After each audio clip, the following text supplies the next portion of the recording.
The Green Hornet.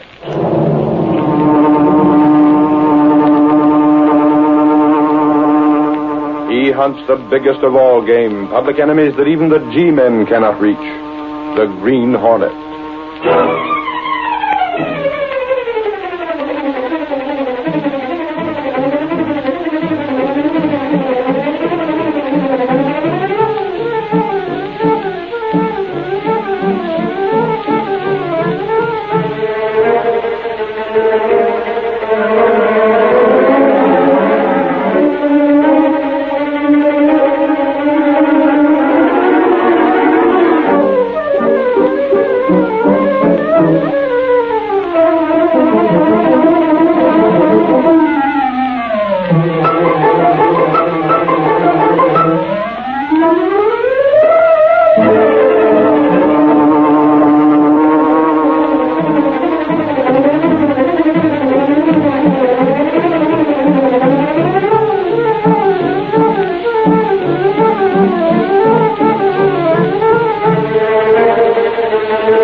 Adventure, words, and music. The events and characters depicted in this drama are fictitious. Any similarity to actual persons, living or dead, is purely coincidental.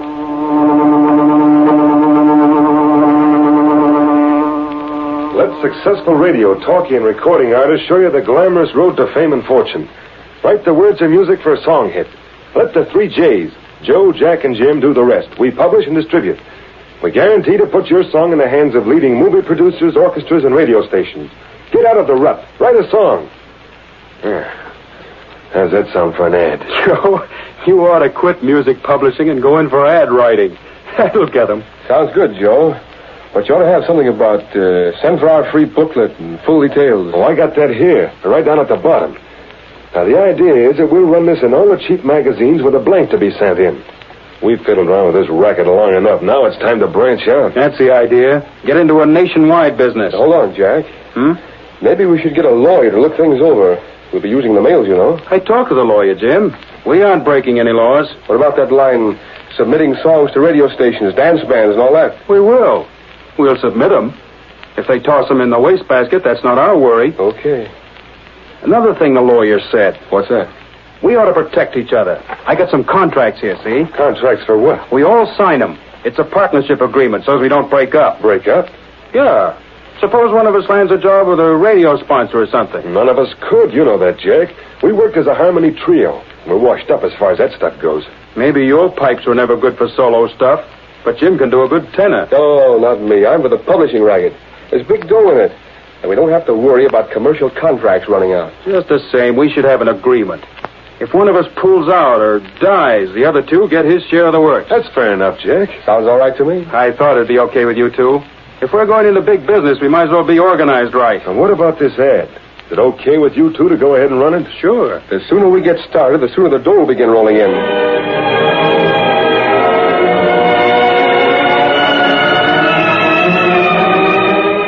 The advertising for the 3 J's was widely circulated throughout the country. And a few weeks later, cash came pouring into the publisher's office with every mail delivery. Hundreds of hopeful young people awaited the verdict of the racketeer trio, just as Waldo Fielding did. Any mail for me today, Mother? Yes, Waldo. There's a letter from that song publisher. Where is it? Gee, I can hardly wait to hear what they say about my poem. Wouldn't it be swell if they put music to it and publish? There's the letter, Waldo. Gosh, if I could just get the start. Why, look at what some people make out of songs. I heard that sometimes a guy makes as much as... Ma! What is it, Waldo? They'll accept my poem. They will? Yeah, they like it. They'll have one of their best men write the tune, and then they'll publish it and see that it goes to all the radio stations and the movie studios and the dance bands. Oh, boy, I knew I could do it. But, Waldo, won't they expect a lot of money for doing all that? No. They say here that they'll take the chance on royalties. If I don't make anything, they won't make anything either. All I have to do is pay for the copyright and the printing cost and mailing. But how much is that? Well, I suppose it'll seem like a lot to you, Mom. It's about $50. $50? But that's not much, really. Why, I'll bet a lawyer would charge almost that much just to get the copyright for me. And it might bring me in as much as $500,000. But, Waldo, $50, we haven't got that. Well, I'll get it. I'll sell my camera, and I can get something for my banjo. The chances are that Steve will pay a little for my shotgun. I'll get the money. Don't you worry about it, Ma. You just wait. I'll be rich one of these days. I'm going to start on another song poem right away.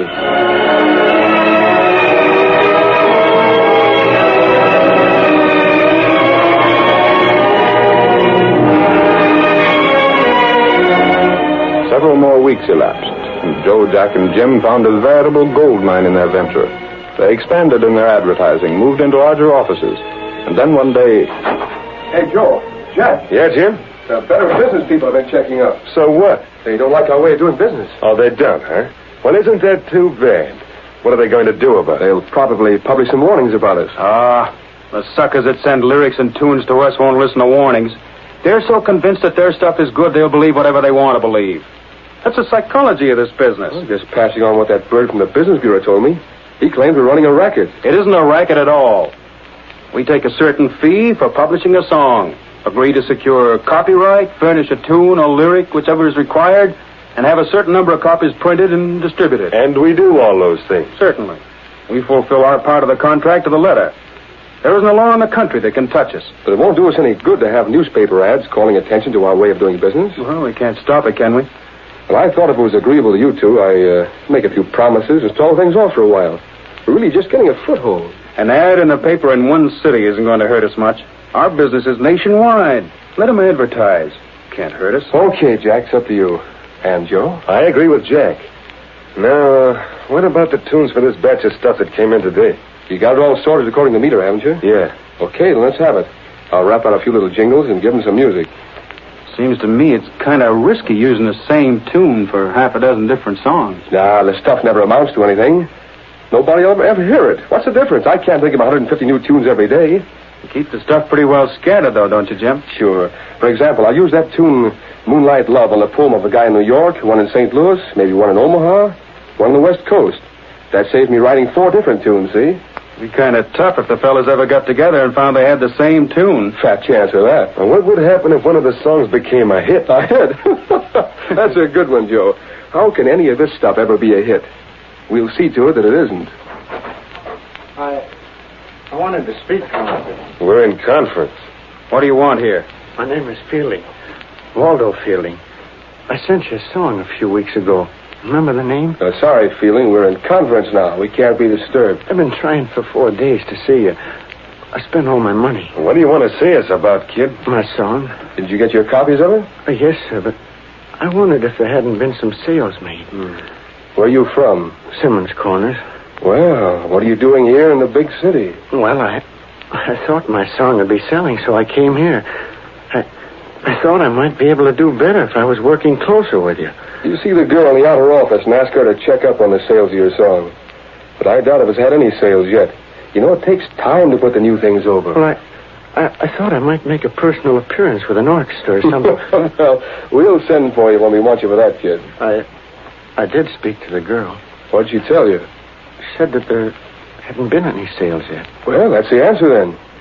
Why don't you go back to Simmons Corners or wherever your home is and stay there till we send for you? Well, look, there must be some sales. If you sent that song out to all the people you claim you did, I haven't eaten in 2 days. I gotta have some money. Well, what do you want us to do? Dish it out of our pockets? We're running a publishing house, not a traveler's aid. Yes, sir. We sent you 50 copies of the song.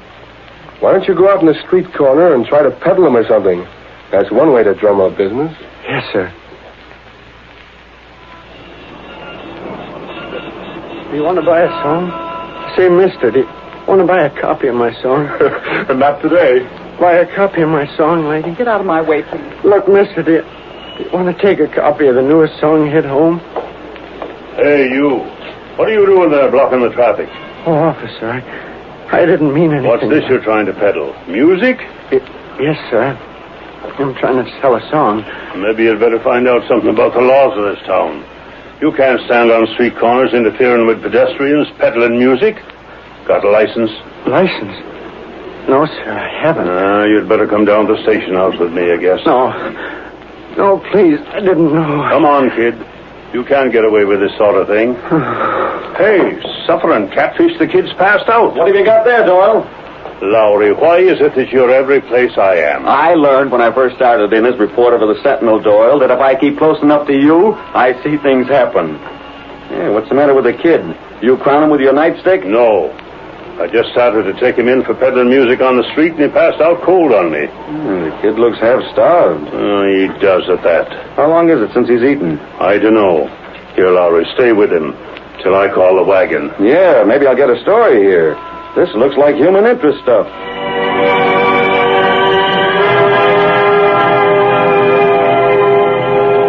Ed Lowry, the star reporter of the Daily Sentinel, came into the office of the young publisher Britt Reid a couple of hours later.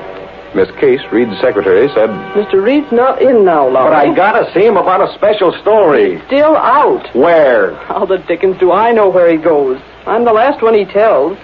It's discouraging. Discouraging? Hey, now listen, Casey. Don't get ideas that the boss is interested in you. He travels with the 400. Don't be idiotic. As far as Britt Reid is concerned, you're just part of the office furniture. But I do wish he'd settled down long enough so I could write to his father with some feeling of confidence. And what's the trouble? Oh, just as soon as I write Mr. Reid and tell him that Britt's taking an interest in the Daily Sentinel, he disappears.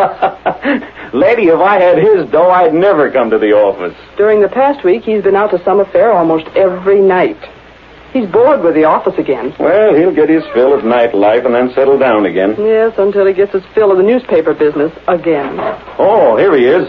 Say, boss, I ran into Doyle, the big cop, today. Oh, yes? And he had a kid in tow. The kid had passed out from hunger. But when Doyle spotted him first, he was trying to peddle a song he'd written. A song? And it ties right in with the racket we've been working on. What racket was that, Laurie? Music publishing. You know, those wildcat publishers that call themselves Joe, Jack, and Jim, the 3 J's? Who are they? A broken-down vocal trio that hit a good racket. I got a first-hand story from one of the victims of the racket. The poor kid got just enough encouragement from them to quit his job and leave home. Here's the song he wrote. I brought a copy for you. Well, leave it with Miss Case. I'll take it with me when I go home. Well, what about my story? I got pictures of the kid. I'll speak to the city editor about it. He's paid to handle that sort of thing. But maybe there's editorial meat in it. Gunnigan's the best judge for that. Oh, hang it all. What's the matter, Larry? Well, look here, boss. I get the Gunnigan, Larry. Okay. I'll take it to Gunnigan. There's the words and music. Mr. Reid. Yes, Miss Case? I'm going to stick my neck out again. Isn't there something we can do to make the office more attractive for you? Oh, no, it's quite all right, Miss Case. Then why can't...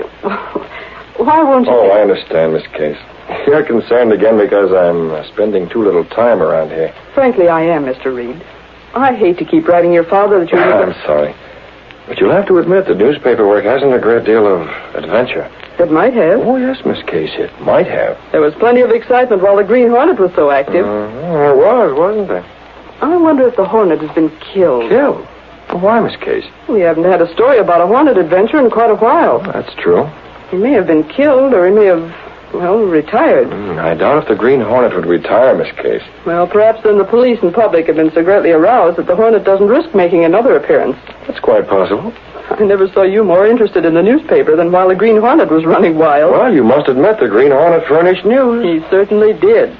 Mr. Reid, there's just as much excitement in everyday life if you could only realize it. For example? For example, that lad that Lowry tried to tell you about. Waldo Fielding. Well, there's human interest. Poor chap that falls for racketeers, quits his job in the little home community, comes to the big city, goes hungry, is misled and victimized by these fake music publishers. Isn't there something the law can do about publishers of that sort? If there were, the law would be doing it. But they stay inside the law, Mr. Reid. According to Lowry, they have a contract, and they fulfill the terms of the contract. So the law is helpless. I've heard about the racket, Miss Case. Aren't you going into your office? No, I think I'll leave for the day. It's after 4. But, Mr. I'll take Reid... the song along with me just to satisfy Lowry. Very well. See you sometime tomorrow. You will stop in then tomorrow. Oh, yes, I'll probably stop in. If the Green Hornet would only start up again, and perhaps Britt Reid would become interested in the publication of news.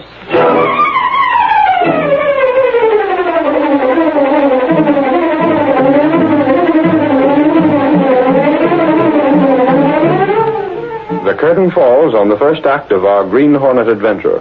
Before the next exciting scenes, please permit us to pause for just a few moments.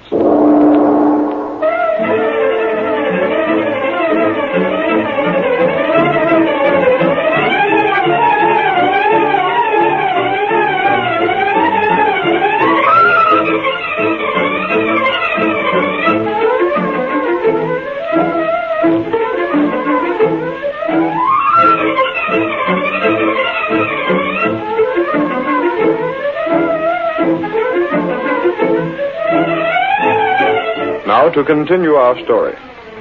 Britt Reid went directly from his office to his apartment. He was uneasy and restless, and only Cato, his faithful valet, realized the real cause of the uneasiness.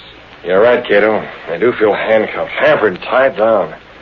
If there only some way the Hornet could get at this music publishing racket, I'd go out. What's the risk, Mr. Britt? Risk be confounded. There's a risk in anything, Cato. Yes, Mr. Britt. I can't find any way it can be broken up. Not even if we do use the role of the Green Hornet to get at them. Is it big? It's nationwide. Those three crooks, Joe, Jack, and Jim, have thousands of people all over the country sending money to them. Money that won't bring a thing except false encouragement and heartbreak. Yes, sir. Yeah, look at tonight's Sentinel. Look at that warning from the Better Business Bureau. They wanted to buy a few inches. I gave them a quarter of a page. But do you think that'll stop people from being made victims? Not on your life. I even ran one of the songs, a typical song, copyrighted and published by Joe, Jack, and Jim, to show the stuff they called good. Cato, I haven't, it just occurred to me. What is it? I have an idea, Cato. Life's going to be exciting after all. This may be the entering wedge. Maybe this is what the Green Hornet's been waiting for. The ad for the Business Bureau, Cato. It shows a typical song published by that firm of Joe, Jack, and Jim. Yes, Mr. And the music for this is the same tune that was used by that young chap Lowry brought in a story about. It is? It definitely is. I don't know a great deal about music, but I do know that much. Did I have an engagement for tonight? May I call, Mr. Britt? Cancel it, then. We're going to make other plans. What are they? This may give me the lead I need to smash that publishing firm. Joe, Jack, and Jim. Eh? Well, we'll see if they're staying within the law. Well, what can you do? Go to the office. I want to look around there for a while. Until my suspicions are correct, we'll hold a meeting of the firm. The firm? Joe, Jack, and Jim. Come on. We're taking out the Black Beauty.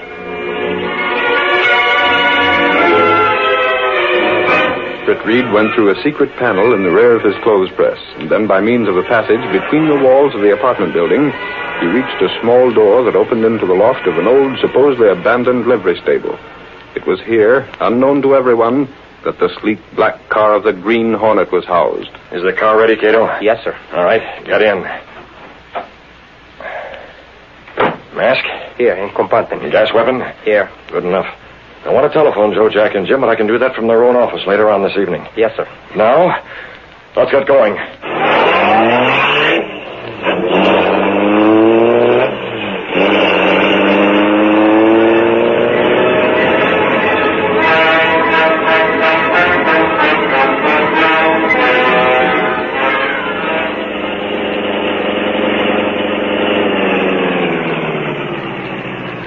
There's the night watchman, Cato. Standing at the entrance to the building. Yes, sir. You take the car onto the rear. I'll handle him. What are you going to do? I'll have to knock him out and get him out of the way. Can't take chances on him. Take the car now. You know where to meet me? I know.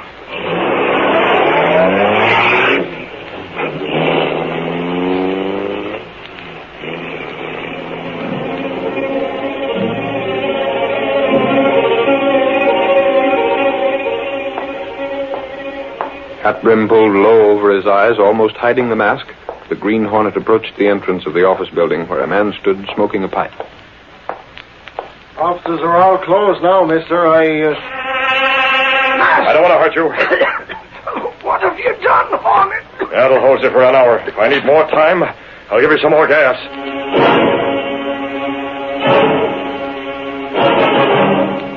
Dragging the unconscious form of the watchman inside the building, the Green Hornet left him in a corner, then ran the elevator to the 10th floor. Half an hour later, the three Jays had a phone call at their apartment. I suppose that's just another one of these would-be writers calling for information on his song hit. Answer, Jack. Hello? I wish we'd given that Field kid a little dough. Oh, stop harping about him, Jim. Well, the passing out in the street like he did. Hunger. That won't do us any good. Well, it won't hurt us any. Yeah? For the love of Pete, forget him. He just won. Yeah. He should have come to the city in the first place. Maybe you're right, Joe. That'll be swell. Who's he got on the phone? I don't know. Looks as if it's something pretty good. Yes, sir. Right away.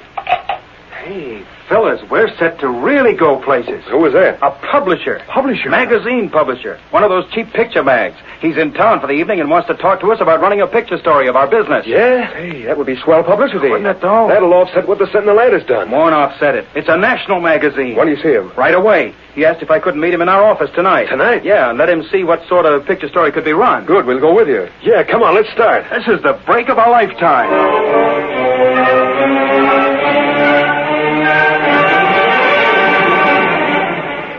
Joe, Jack, and Jim rushed in a cab to their office building and found the front door open. The watchman must be on the first floor. Yeah, that'll save us waiting for the elevator. Hey, Larry! Where are you? He isn't on the first floor. The elevator just coming down now. Shouldn't leave the front door open like that. Don't worry about it. Well, Larry, You're covered. What in place? Mask! The Green Hornet. One of you can run this elevator.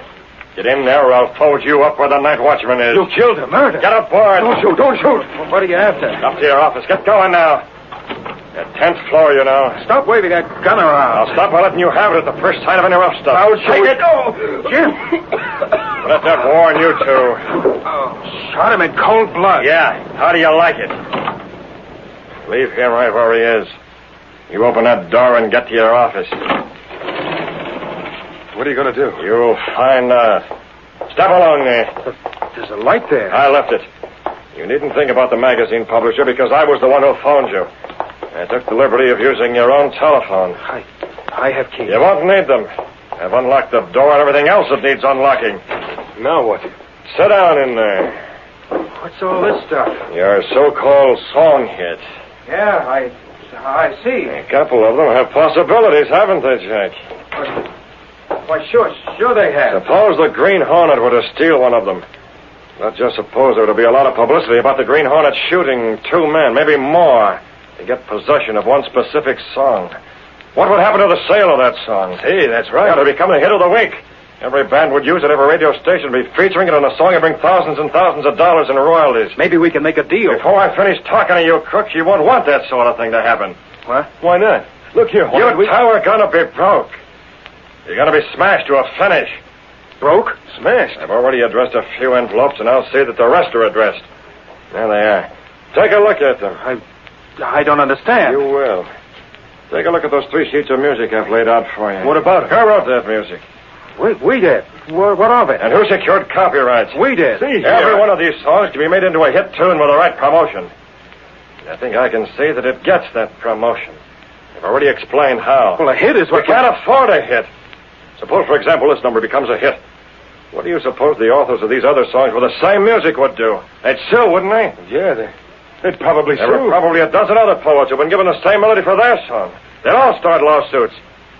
You two'd be dragged through every court in the country. Your whole racketeering business would be laid out in the open. Can you stand having a sensational song hit? I don't know. You know you can't. That's why I came here. It was a mistake. That's it. It was a mistake. Mistake? The printers made a mistake. They got the words and music. That makes too thin. I could go through your files and show you plenty of the same sort of mistakes. Sit down at that desk. What do you want? Money, lots of money. There's your checkbook. I have to notice your bank balance there. You can write a lot of checks. Checks? I said checks. For who?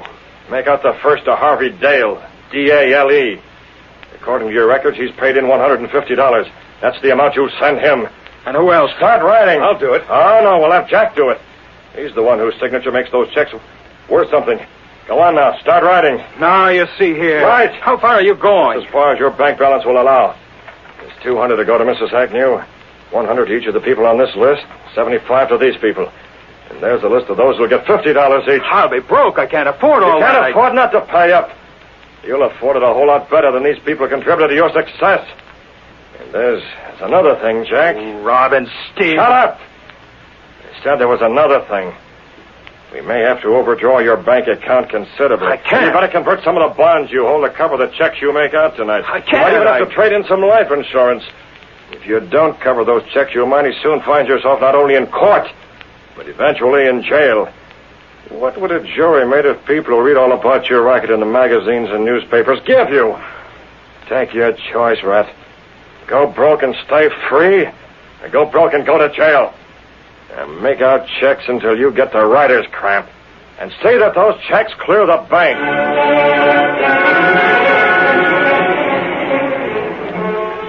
By first one threat, then another, the Green Hornet compelled the publisher to make out checks to refund money. And then... That's as far as your cash will go.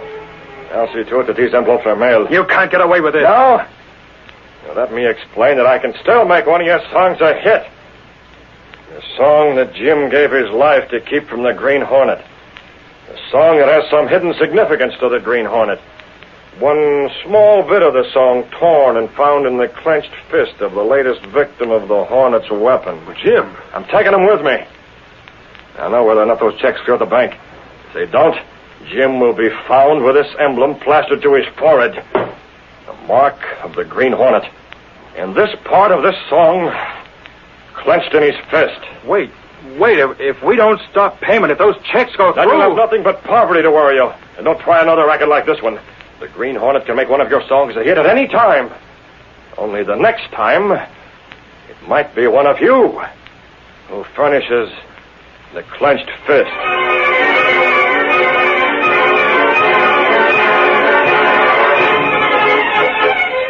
Leaving the two racketeers in their office, the Hornet took the elevator to the first floor, dragged the still unconscious man to the rear door of the building, and put him into the car. That'll do, Cato. What do we do with him? We'll have to keep him under cover until these checks clear the bank. And then, Cato, we can let him go.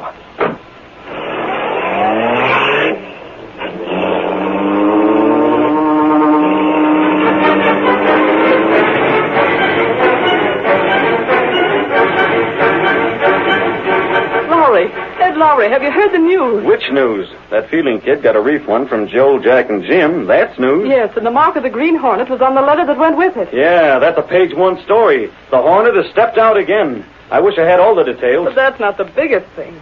Mr. Reid was in bright and early this morning. He's a newspaper man again. He's been working like a Trojan all day, trying to run down some leads on the Hornet from what information he gathered. He is?